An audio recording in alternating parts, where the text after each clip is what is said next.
I'll make it. See. I don't want to hear from you now. You better close your mouth. Hey, seriously, man, close my mouth. Close your mouth. Wait, you get mind, eh? You talk to strong, able man like me. Eh? You dey smoke? Eh? I dey smoke? Eh? Are you okay? Wait. What to make you dey able? That below here, a door able. Jesus. Your shoe. See your big head. I don't know whether landlord will look you finish to build this house for us. He say you dey able. What to make you dey able? Wait, you look me finish, you talk to me anyhow. See, don't forget say I pay for your black price. Okay. I pay out times 2. And if you make me vex, I will package you. And that will be your father back. Don't make me vex. How you carry pay double? Don't forget. When me I still bring give you.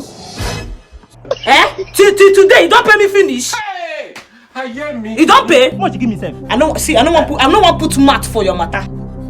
Because I know how I go carry handle you. How much you give me? Out of 10,000 naira, you carry 250 give me. 250, you don't pay him.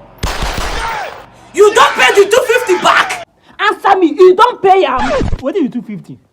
God forbid. Instead I won't pay your salary more than 8 years now. What if 250 I no fit pay you? Let's have it. Where you dey work?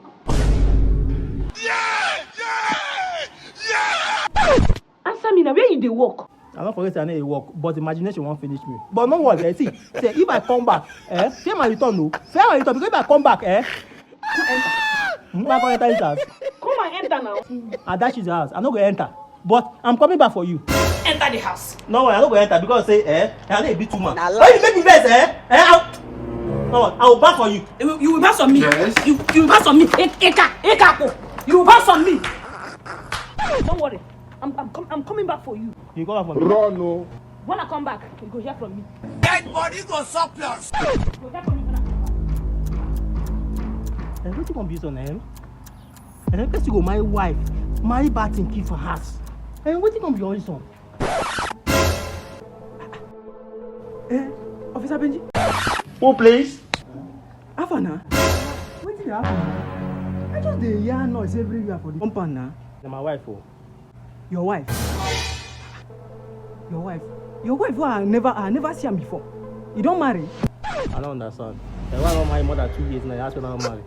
So, now your wife now beat you like that for night?